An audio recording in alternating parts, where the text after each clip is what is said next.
अस्सलाम वालेकुम स्टूडेंट्स, क्या हाल है आपके।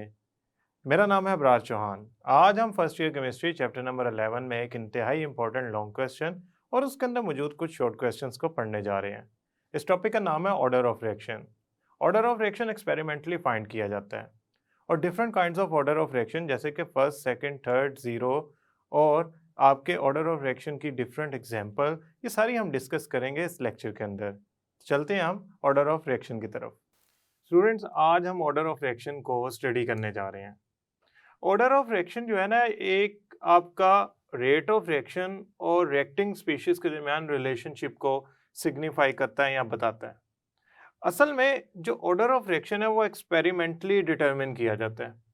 ये एक लॉन्ग क्वेश्चन है और इसमें जो types of order of reaction है वो एज अ शॉर्ट क्वेश्चन आते हैं। स्यूडो ऑर्डर और जीरो ऑर्डर ऑफ रिएक्शन, ये सबसे ज़्यादा इंपॉर्टेंट शॉर्ट क्वेश्चंस हैं, लेकिन ये कंप्लीट एक लॉन्ग क्वेश्चन है। इसके डिफरेंट पार्ट्स हैं, केस स्टडीज़ हैं, जिसको वन बाय वन हम करने जा रहे हैं। सबसे पहले तो हम ये चीज़ समझ लें कि ऑर्डर ऑफ रिएक्शन जो है ना, ये एक्सपेरिमेंटली डिटरमिन किया जाता है। एक्सपेरिमेंटली डिटरमिन किया जाता है। It's not a hypothetical value, it is determined experimentally. पहली बात तो ये है। और दूसरी बात ये है कि it tells you the relation between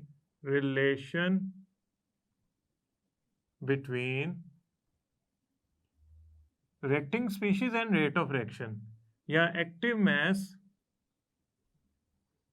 कि वो किस तरह, किस स्पीड से रेट ऑफ रिएक्शन को बढ़ा देगा। कुछ होते हैं रिएक्टेंट्स, वो रेट ऑफ रिएक्शन को रेज टू पावर 1 की वैल्यू से इंक्रीज करते हैं। कुछ एक्टिव मैसेज होते हैं वो रेज टू पावर 2 की वैल्यू से रेट ऑफ रिएक्शन बढ़ा देते हैं। वो आपको इससे पता लग सकता है। Relation between active mass and rate of reaction, or यहां मैं यूज करता रहा हूं, और रेट ऑफ रिएक्शन, आर का मतलब क्या है यहाँ पे, रेट ऑफ रिएक्शन। अच्छा, हम ऑर्डर ऑफ रिएक्शन पढ़ने जाते हैं और देखते हैं ये होता क्या है। सबसे पहले तो आप समझे कि आपके पास एक जनरल इक्वेशन है, ए के ए मोल्स बी के बी मोल से रिएक्ट कर रहे हैं और सी के सी मोल्स बना रहे हैं और डी के डी मोल्स बना रहे हैं। ये रिएक्टिंग स्पीशीज हैं, ये प्रोडक्ट हैं, ये एक्टिव मैसेज हैं। अगर ए की कंसंट्रेशन में ले लूँ मोल पर डीएम क्यूब, बी की कंसंट्रेशन ले लूँ मोल पर डीएम क्यूब, वो दो एक्टिव मैसेज हैं।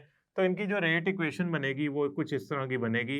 Rate equation is equal to, या रेट ऑफ रिएक्शन या रेट एक्सप्रेशन, आप जो मर्जी लिख लें, रेट ऑफ रिएक्शन लिख लें, खाली आर लिख लें, जिस तरह मैं लिखता आया हूं, के कांस्टेंट, जिसके बारे में हमने वेलोसिटी कांस्टेंट के बारे में पढ़ा था, active mass raise to power A, active mass B raise to power B. Student, ये रेट इक्वेशन ये बता रही है कि रेट ऑफ रिएक्शन जो है ना, ए की कंसंट्रेशन के डायरेक्टली प्रोपोर्शनल है, बी की कंसंट्रेशन के डायरेक्टली प्रोपोर्शनल है। दूसरी बात ये है कि ये रेट इक्वेशन जो है, रेट एक्सप्रेशन जो है, ये हम एक्सपेरिमेंटली डिटरमिन करते हैं। अब ये इक्वेशन देख के मैंने लिखी तो है, लेकिन मैंने उसमें कंसिडर किया था कि ये दोनों active message rate of reaction को डिस्टर्ब कर सकते हैं या उस पर असरअंदाज होते हैं। कुछ ऐसे रिएक्शंस होते हैं जिनमें एक से ज्यादा स्टेप होते हैं, उनमें जो स्लोअर स्टेप होता है वो रेट इक्वेशन को निकाल के बताता है। फॉर एग्जांपल, हम जरा इस कॉन्सेप्ट को क्लियर कर लें कि एक्सपेरिमेंटली ही क्यों निकाला जाता है। देखें, एक इक्वेशन है, nitrogen dioxide reacts with carbon monoxide and form carbon dioxide and makes nitrogen monoxide. Nitrogen dioxide carbon monoxide को ऑक्सीडाइज कर देती है CO2 के अंदर। अब स्टूडेंट, ये इसकी जो रेट इक्वेशन बनती है ना, वो बनती है R इज इक्वल टू के NO2 का स्क्वायर। अब आप कहेंगे अगर मैं इस इक्वेशन को देखूं सिंपली, तो यहाँ 1 मोल है, यहाँ भी 1 मोल है, और ये तो वैसे ही गायब हो गया। इसका मतलब ये रेट ऑफ रिएक्शन को डिस्टर्ब नहीं करता। इसका 1 मोल आना चाहिए था, आपने 2 लिख दिया। How it is possible? उसकी वजह है, उसके पीछे एक लॉजिक है। असल में ये रिएक्शन एक स्टेप में होता नहीं है, ये होता है रिएक्शन 2 स्टेप्स के अंदर। पहले स्टेप में होता क्या है, NO2 से मिलकर बनाता है NO3 और साथ बनाता है नाइट्रोजन मोनोऑक्साइड। ये है स्लो, बहुत स्लो स्टेप, यानी कि ये पहला स्टेप है इस रिएक्शन का।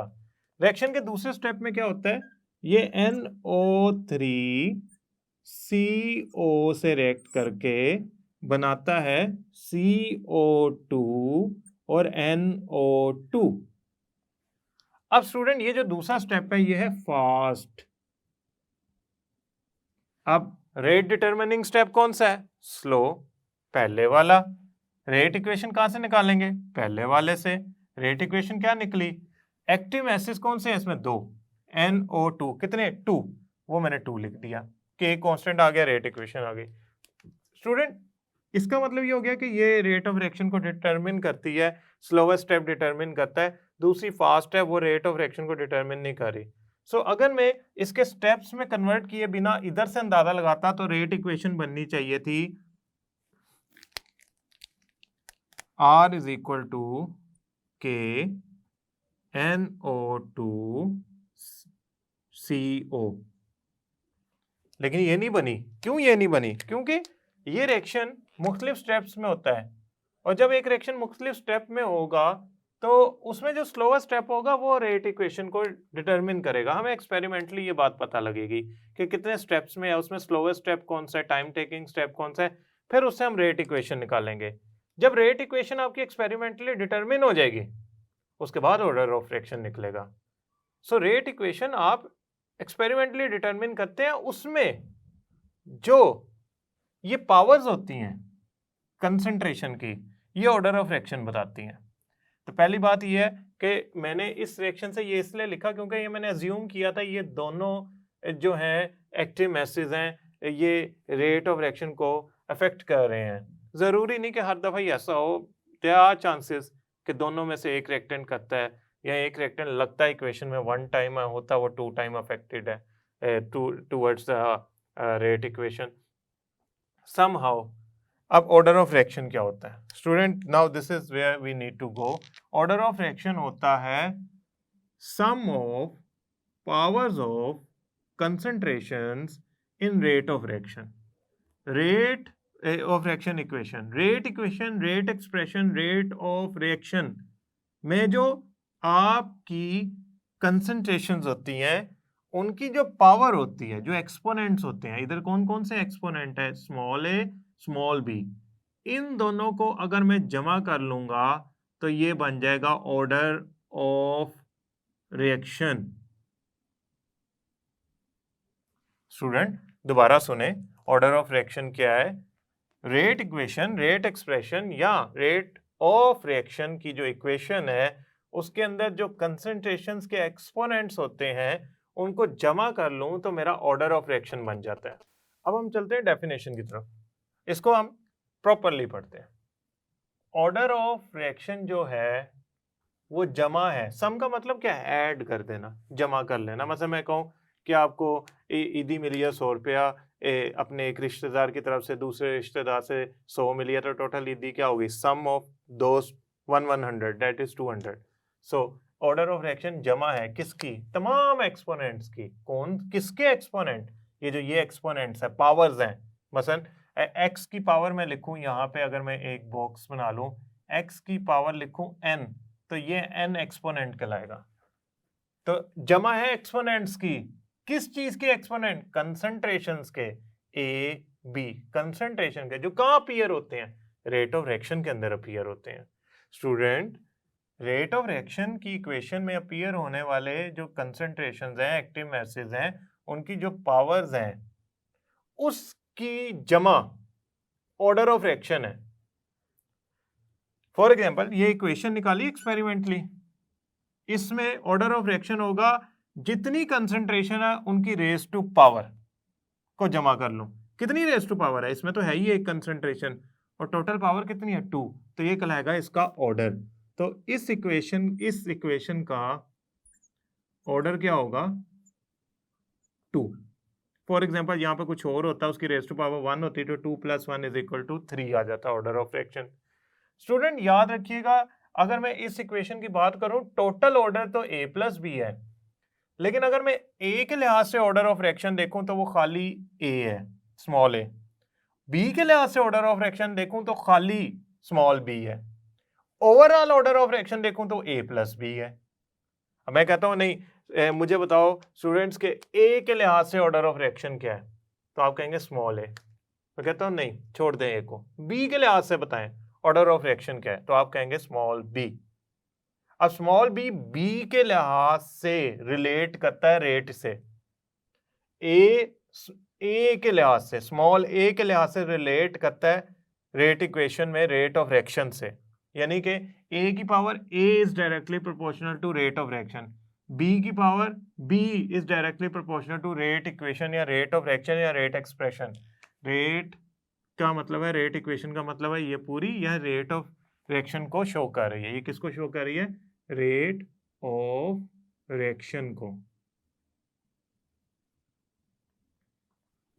स्टूडेंट अब ये तो हो गया ऑर्डर ऑफ रिएक्शन, और ये भी बता दिया कि it is determine experimentally, you can not do anything.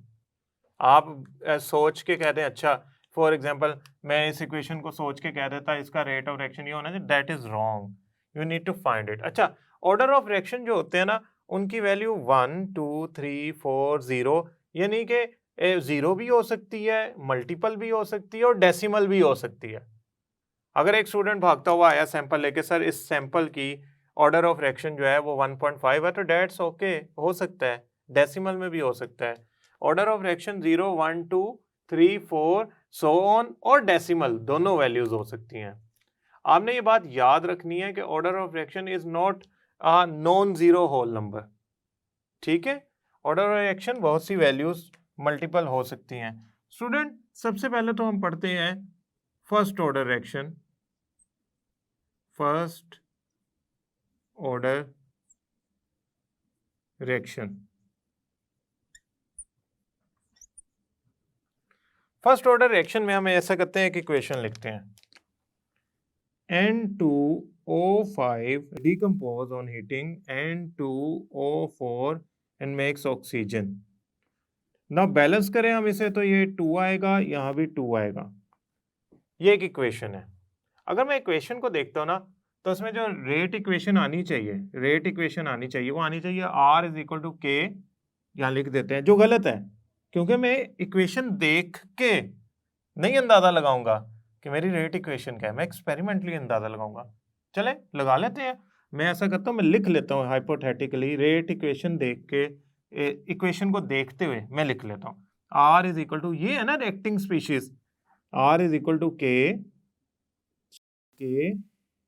N2O5 कितने टाइम्स है? 2। तो अगर मैं इक्वेशन देखते रेट इक्वेशन लिखूं, रेट एक्सप्रेशन लिखूं, रेट ऑफ रिएक्शन लिखूं, तो वो ये बनना चाहिए इक्वेशन देखते हुए, क्यों?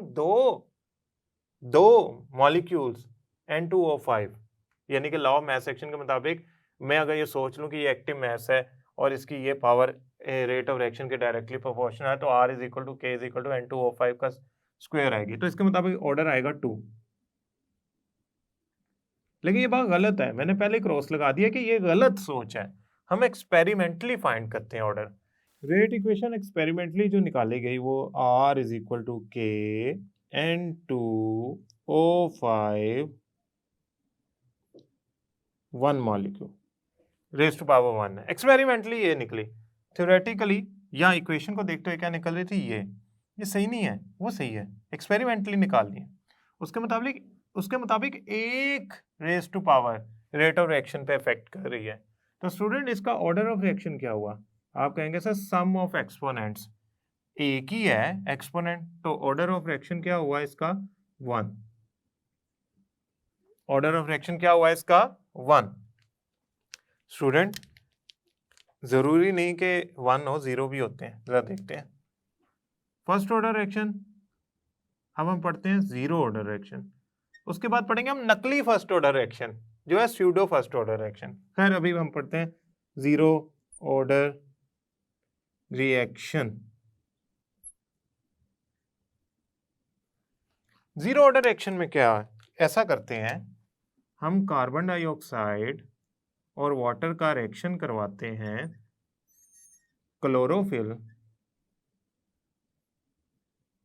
क्लोरोफिल और सनलाइट की प्रेजेंस में, तो उससे बनेगा ग्लूकोज C6 H12O6 और बनेगा ऑक्सीजन। अब मैं इससे इक्वेशन को बैलेंस कर लूं। 6 कार्बन 6 वाटर। अब इधर ये देखें ऑक्सीजन कितने हो गए, 6 2 12, 6 12 और 6 18 होते हैं। यहाँ पे 6 ऑक्सीजन हैं तो हमें 12 ऑक्सीजन और चाहिए, तो यहाँ मैं 6 लगा दूंगा। ये इक्वेशन मेरी बैलेंस होगी। अगर मैं इक्वेशन को देखूँ ना तो रेट ऑफ रिएक्शन की इक्वेशन इस तरह बनती है, इक्वेशन को देखते हुए जो गलत बात है कि R is equal to K concentration of CO2 raise to power 6 concentration of water या active mass water raise to power 6। तो इसका मतलब इसका तो 12 होना चाहिए ऑर्डर ऑफ रिएक्शन, इसका तो 0 है। असल में ना ये एक ऐसी अजीब सी केस स्टडी है, एक ऐसा केस है जिसमें ऑर्डर ऑफ रिएक्शन रिएक्टेंट्स पे डिपेंड नहीं करता। ऑर्डर ऑफ रिएक्शन डिपेंड करता है सनलाइट पे, एनर्जी पे, यानी कि सनलाइट से। देखें ना, अब मैं आपको बताता हूँ बात। रात के टाइम कार्बन डाइऑक्साइड भी है, वाटर भी है, तो ये दोनों क्यों नहीं बनते? आप कहेंगे कंसंट्रेशन कम होती है रात के टाइम कार्बन डाइऑक्साइड वाटर की। नहीं, कंसंट्रेशन चेंज नहीं होती। हम उसी हिसाब से गाड़ियों का फ्यूल्स जला रहे होते हैं और कार्बन डाइऑक्साइड बना रहे होते हैं, जिस हिसाब से सुबह शहर तो रात 1 बजे तक उसी तरह ट्रैफिक रवां दवा होती है, कार्बन डाइऑक्साइड और वाटर बना रही होती है फ्यूल की कंबस्टन से। फिर क्या मसला है? रात को रोशनी नहीं होती। इसका मतलब ये है कि ये प्रोसेस रिएक्शन तभी होगा सूरज की रोशनी मौजूद होगी। तो आपने एक बात याद रखनी है कि जरूरी नहीं कि रिएक्शन कंसंट्रेशंस पे डिपेंड करे। कुछ रिएक्शंस कंसंट्रेशन पे डिपेंड नहीं करता। ऐसे रिएक्शन का जो ऑर्डर होता है वो क्या होता है? 0 होता है। क्यों? उसमें कंसंट्रेशन इंक्लूड ही नहीं हो रही। कंसंट्रेशन इंक्लूड नहीं हो रही तो उसका रिएक्शन का ऑर्डर क्या होगा? 0 होगा। तो ऐसे रिएक्शंस जिसमें हम कहते हैं कि रिएक्शन कंसंट्रेशन की क्वांटिटी पे डिपेंड नहीं करता, सनलाइट पे डिपेंड करता है, तो उसका ऑर्डर 0 होगा।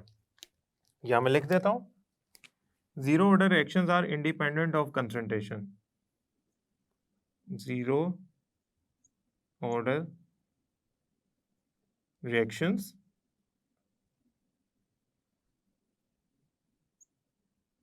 are independent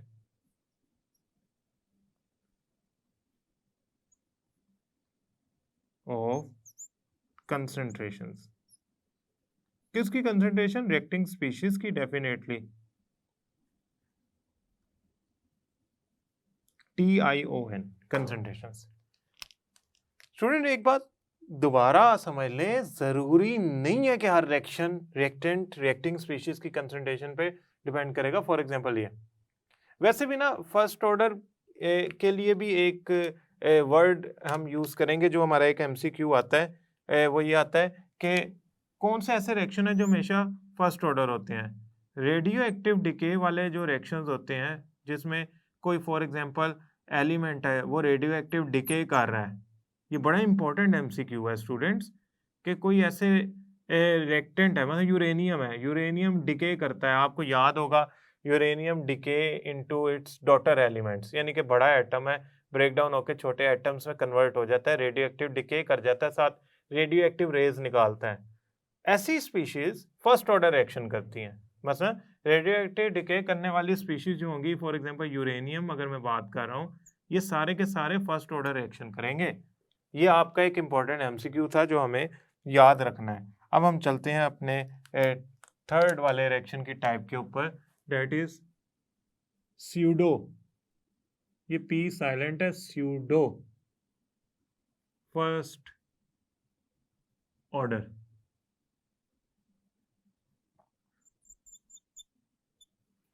student pseudo first order क्या होता है? स्यूडो का तो मतलब है नकली, नकली, बोगस, फेक। तो स्यूडो फर्स्ट ऑर्डर क्या हुआ? जो नकली नकली फेक होता है, और जो नकली नकली फर्स्ट ऑर्डर होता है। कैसे? जरा देखते हैं। देखिए आपके पास है C, उसके साथ 3 चेन्स जुड़ी हुई हैं। ये एक कार्बन के साथ एक चेन, CH3 एक छोटी सी चेन है, ब्रांच कह लें आप, CH3 मिथाइल ग्रुप, 1 2 3। ऐसा कार्बन जिसके साथ 3 चेन्स जुड़ी हो वो टर्शरी कार्बन कहलाता है, उसे कहेंगे हम टर्शरी कार्बन, टर्शरी। तो ये टर्शरी कार्बन वाला कंपाउंड है। इसके आगे मैं जोड़ देता हूं Br। इसे कहेंगे कि टर्शरी अल्काइल ब्रोमाइड है, यानी कि एक ऐसा अल्काइल हैलाइड है। असल में ना अगर किसी चेन के साथ से, कार्बन की चेन के साथ, कार्बन आगे जितनी मर्जी चेनों से अटैच हो, कोई हेलोजन जुड़ा हो ना, तो ऐसे कंपाउंड्स को हम अल्काइल हैलाइड्स कहते हैं। और अगर इनमें 3 कार्बन जुड़े हों तो ये कहलाएंगे tertiary alkyl halide, TER alkyl halide, tertiary. ये एक टर्शरी ब्रोमाइड है, अल्काइल ब्रोमाइड है। अच्छा, इसको ना मैं हाइड्रोलाइज कराता हूँ। हाइड्रोलाइज कराने के लिए इसमें मैं वाटर ऐड करता हूँ। वाटर क्या होता है? H और OH। Student H2O। स्टूडेंट याद रखिएगा, जब हाइड्रोलिसिस का वर्ड मैं यूज कर रहा हूँ ना, हाइड्रोलिसिस, तो मैं 2 वर्ड मिला रहा हूँ, हाइड्रोलाइसिस। ये वर्ड क्या कह रहे हैं? ये वर्ड एक दो बातें बता रहा है कि आपने वाटर को यूज करते हुए किसी सब्सटेंस को ब्रेक डाउन करना है।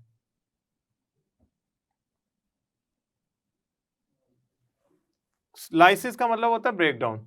हाइड्रोलाइसिस किसी सब्सटेंस की break down by use of excess of water, यानी कि आप बहुत सारा पानी डाल दें, थोड़ी सी सब्सटेंस डाल दें। जैसा हम यूं समझ लें, हम बनाते हैं घर में नमकीन पानी, उसमें थोड़ा सा नमक डालते हैं, ज्यादा सारा पानी होता है। इन दैट सिनेरियो ये वाला काम यहाँ पे करते हैं, यहाँ लिख देते हैं ताकि आप लोग हमेशा याद रखें। ये वाटर जो है ये हमने एक्सेस लेना है, और ये क्या है? Tertiary alkyl bromide.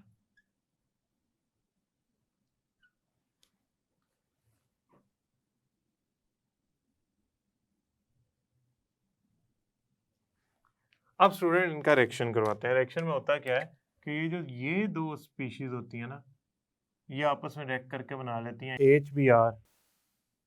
ठीक है, पीछे क्या बच गया? पीछे हमारे पास बच गया, साथ हमारे पास बन गया C, ये वाला, इसके साथ जुड़ गया OH।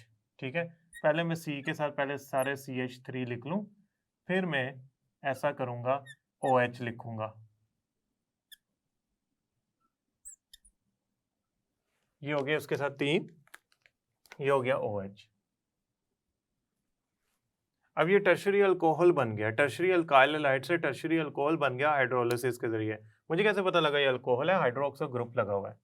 अच्छा, ये जो रिएक्शन है ना, इस रिएक्शन को अगर मैं इक्वेशन देखूं तो इसकी रेट इक्वेशन बननी चाहिए दिस।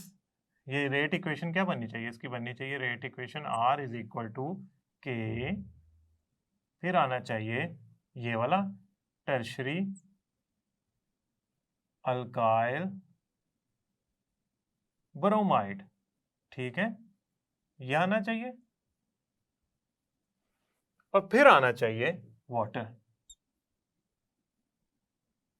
और दोनों की पावर क्या आनी चाहिए? 1 1। तो इसका टेक्निकली इक्वेशन देखते हुए ऑर्डर ऑफ रिएक्शन क्या बनना चाहिए? 2, क्योंकि दोनों हिस्सा ले रहे हैं ना रिएक्शन में। स्टूडेंट ये गलत है, ऑर्डर 2 नहीं होता, इसका ऑर्डर 1 होता है। उसकी वजह क्या? उसकी वजह समझने से पहले एक एग्जांपल सुने। एक शख्स है, उसके पास बहुत ज्यादा दौलत है, से 10,000 करोड़ है, उसके लिए पैसे की कोई अहमियत नहीं होगी। ठीक है, सेम इसी तरह एक रिएक्शन में एक रिएक्टेंट बहुत ज्यादा है और एक रिएक्टेंट बहुत कम है। यूं समझ ले, ये 1 करोड़ है तो ये 1 है, इतना फर्क है। तो ये तो बहुत ज्यादा एक्सेस है, ये बहुत कम है। ऐसे रिएक्शन में जो एक्सेस होता है ना, वो अपनी अहमियत खो देता है, और सिर्फ जो आपका दूसरा रिएक्टेंट होता है ना, वो रेट ऑफ रिएक्शन में पार्ट प्ले करता है। तो एक्सपेरिमेंटली डिटरमिन किया जाए तो एक्सेस वाला जो रीजेंट होता है, केमिकल होता है, रिएक्टेंट होता है, रिएक्टिंग स्पीशीज होती है, वो नहीं आती, वो अपनी अहमियत खो देती है। तो हम क्या लिखेंगे? इसकी रेट इक्वेशन आएगी R is equal to K। Student यहां पे मैं लिखूंगा ओनली टर्शरी अल्काइल ब्रोमाइड की रेज टू पावर 1। अब ये बता रहा है कि इसका टोटल ऑर्डर सिर्फ 1 होगा। होना क्या चाहिए था 2, निकला गया 1। क्यों? दूसरे ने अपनी अहमियत खो दी, या दूसरा आपके ऑर्डर ऑफ रिएक्शन में पार्ट प्ले नहीं कर रहा, तो इसे क्या कहेंगे? नकली फर्स्ट ऑर्डर। तो नकली, फेक, बोगस फर्स्ट ऑर्डर क्या कहलाएगा? Pseudo first order reaction. तो ऐसे ऑर्डर ऑफ रिएक्शन को कहते हैं हम स्यूडो फर्स्ट ऑर्डर रिएक्शन। तो ये एक एग्जांपल है स्यूडो फर्स्ट ऑर्डर की। ये मैंने इसलिए डिटेल में समझाई है, ये एक शॉर्ट क्वेश्चन आता है बोर्ड में, और एमसीक्यू ये आता है कि इस तरह के हाइड्रोलिसिस वाले जो रिएक्शन है उसमें ये वाला जो रिएक्शन है tertiary alkyl bromide tertiary alcohol में कन्वर्ट होता है, ये कौन सा है? ये स्यूडो फर्स्ट ऑर्डर है, सेकंड ऑर्डर नहीं है स्टूडेंट्स। अब हम चलते हैं सेकंड ऑर्डर रिएक्शन पे। सेकंड ऑर्डर रिएक्शन जिसमें रेट इक्वेशन के जरिए जो ऑर्डर ऑफ रिएक्शन निकाला था वो 2 निकले। स्टूडेंट ये सेकंड ऑर्डर रिएक्शन था जिसको मैंने आपको डिटेल में समझाया था कि क्यों आखिर हमें एक्सपेरिमेंटली फाइंड करते हैं, लेकिन बुक में भी एक सेकंड ऑर्डर रिएक्शन गिवन है, हम कोशिश करेंगे कि हम उसको यूज कर लें। सेकंड ऑर्डर रिएक्शन क्या है?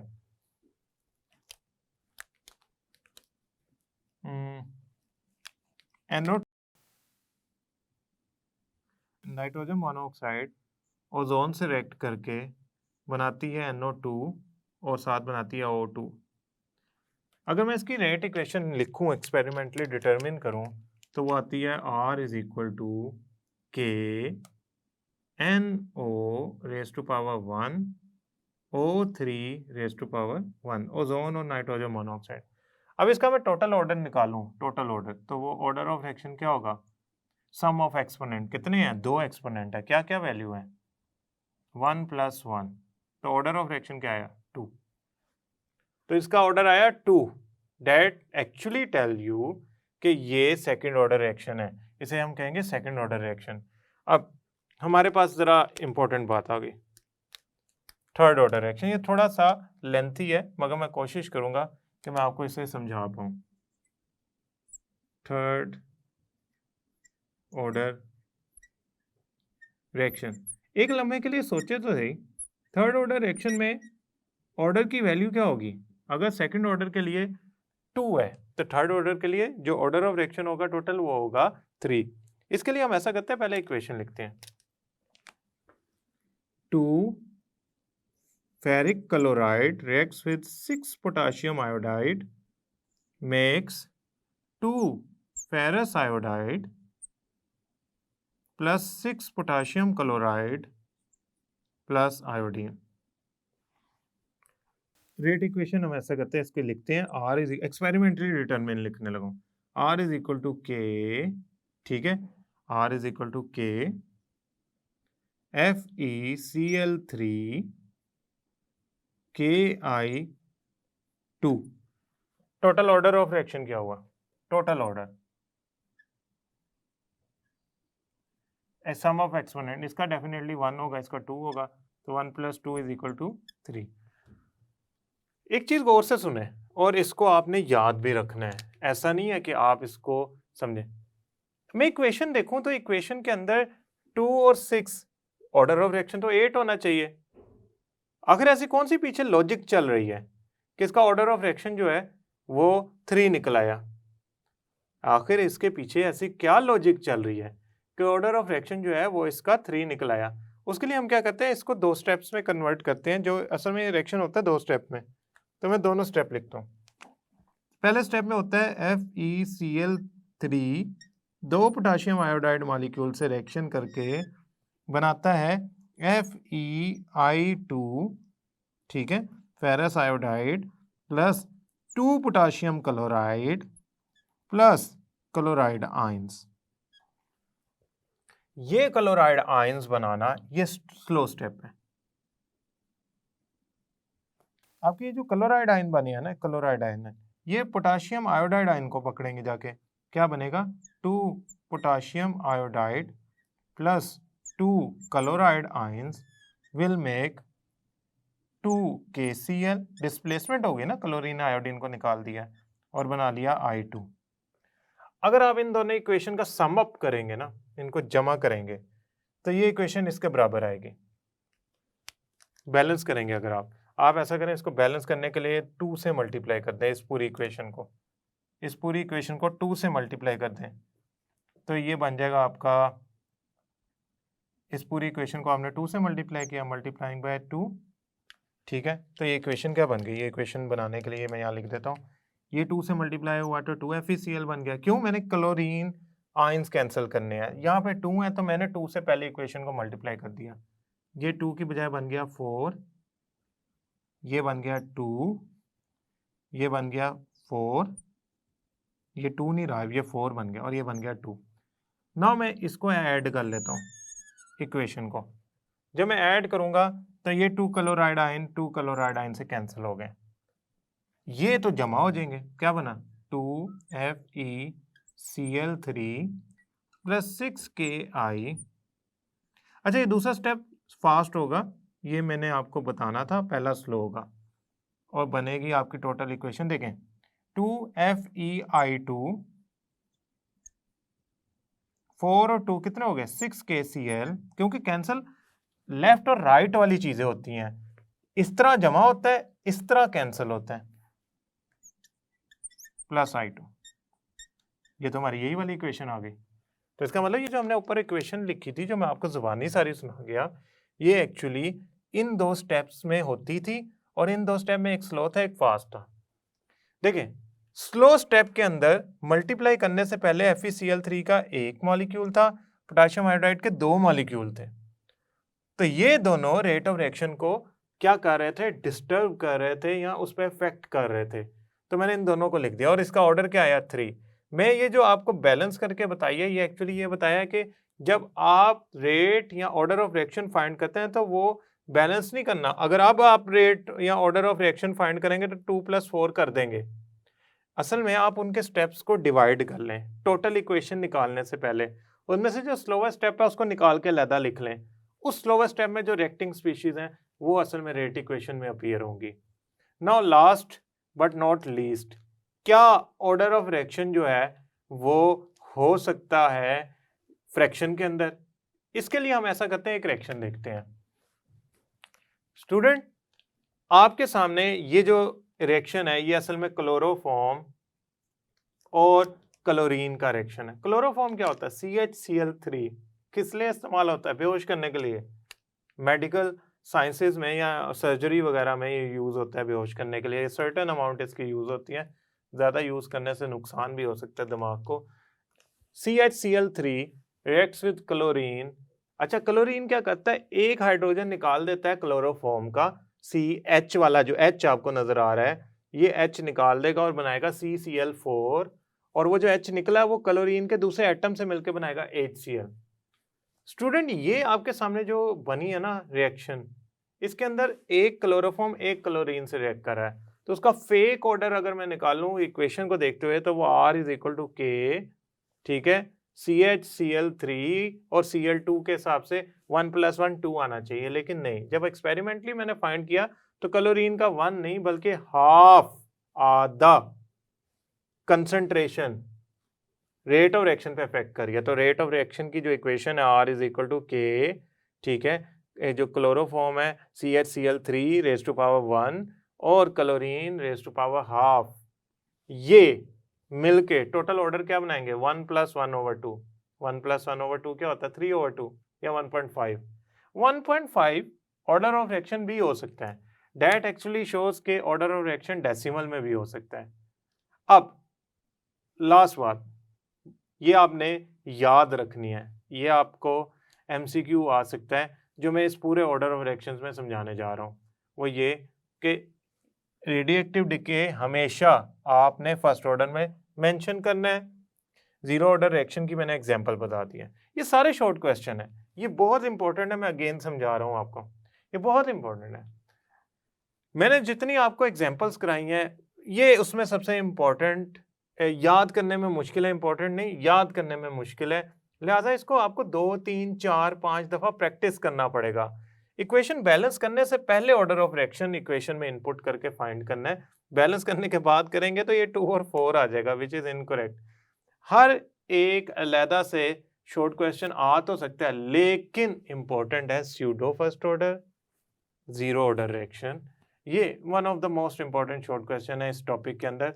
और याद रखिएगा, रेट इक्वेशन एक्सपेरिमेंटली जज की जाती है, एक्सपेरिमेंटली फाइंड करना पड़ता है कि रेट ऑफ रिएक्शन पे जो इफेक्ट कर रही है कंसंट्रेशन वो कौन सी हैं, फिर उनके एक्सपोनेंट जो हैं वो एक्चुअली आपको बताएंगे कि ऑर्डर ऑफ रिएक्शन क्या है। इसका मतलब order of reaction is experimental value, it's not a hypothetical value, it's a experimental value. लिहाजा जितनी एग्जांपल्स हैं, जितने वो हैं, वो आपने अकॉर्डिंगली लिखने हैं।